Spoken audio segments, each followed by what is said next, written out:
is very special to City Arts.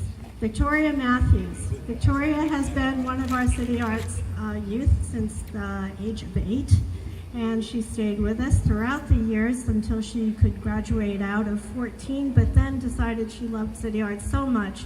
She stayed on with us as a teaching assistant, studio assistant, helper, and also came back to City Arts as an AmeriCorps teaching artist and is actually returning to us again this summer as an intern. So we are so delighted to be able to award Victoria Matthews with the Sister Ann Keefe Award for Creativity and Social Justice, because I think that Victoria also embodies everything that Sister Ann saw in terms of creating City Arts for our kids. It provided opportunities for creativity, growth, and development. Victoria is one of our most poised young women and graduates of City Arts, and we're so proud to be able to present her with this award.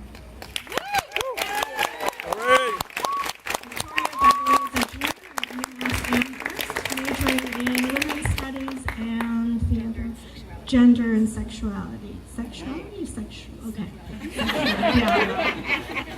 We work with 8 to 12-year-olds, so 14, so we don't talk about that.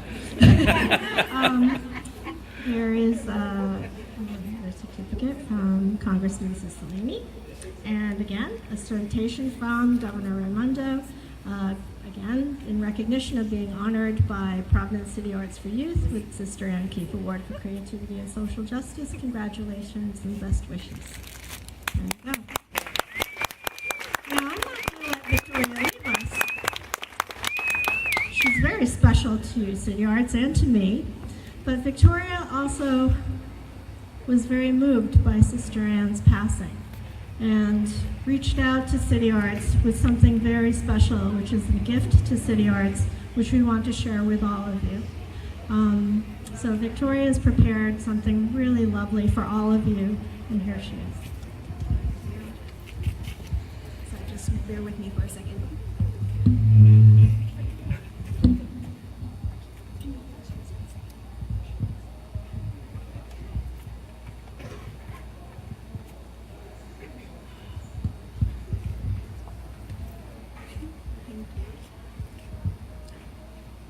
Children with a thirst for love, never quenched, cement-bodied miseries disguised as truth and cigarette butts station themselves by the hearts of the weary.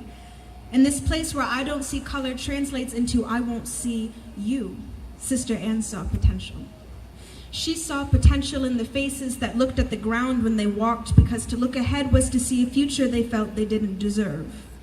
She saw potential in the hands frozen in fists joined in friendship, clasped beneath chins to catch whispered prayers. She saw potential in hearts unified in hardship and in their unyielding will to persevere. To many, Sister Ann was a welcomed breeze when people were being smothered by political hot air. She was a practitioner of peace where violence was expected and glorified, a blacksmith who forged understanding with knowledge and patience.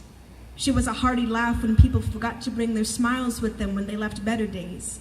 A beacon of faith that illuminated the darkness, declaring with fiery boldness that you, fighters for justice, are deserving of the very best the world has to offer. You are not a lost cause, you are worthy of love. To many, Sister Ann was an activist, a leader, a warrior, a believer, a survivor, a supporter, a friend. To me, Sister Ann was the foundation for some of my most beloved memories, the architect that crafted the castle of my childhood. Because she saw the pain and the potential for greatness in a group of boys who shook her car one afternoon. Because she was brave enough to say, let's have a conversation, when healing for those who had been forgotten wasn't up for discussion. Because she had faith in the broken places, weary faces, and frozen fists, City Arts was born. With the energy of those who breathe deep in the beauty of their dreams, Sister Ann created a space where children like me could paint love into being. Picture their happiness on paper, clay, and canvas, sculpt the intricacies of identities denied and render themselves visible again. We could drum to the rhythm of our healing hearts, sow seeds of forgiveness in our garden, and wash away our worries like sidewalk chalk in a spring rain. we could brighten the city of Providence with work from our hands. Hands frozen in fists reopened, hands joined in friendship strengthened, hands clasped beneath our chins, tossing whispered prayers to the stars we now knew could be ours. City Arts was like my second home.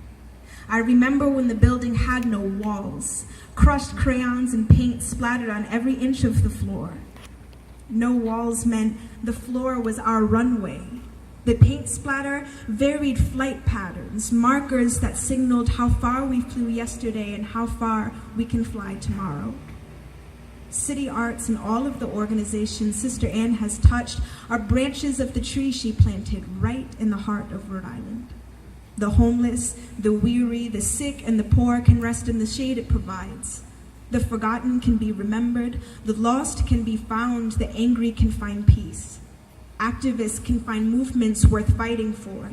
Teachers can find pupils eager to learn. Children can find role models. Survivors can be reminded of their strength.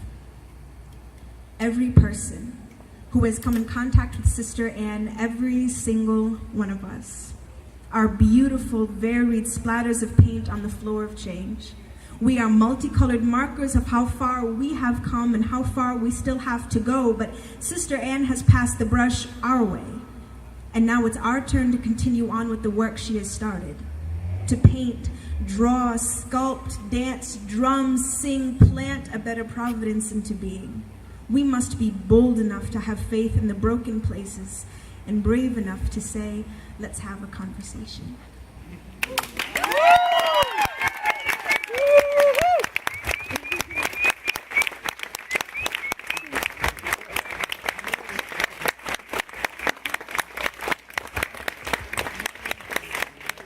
Thank you very much. It is hard to think of a better tribute to Sister Ann than those amazing words.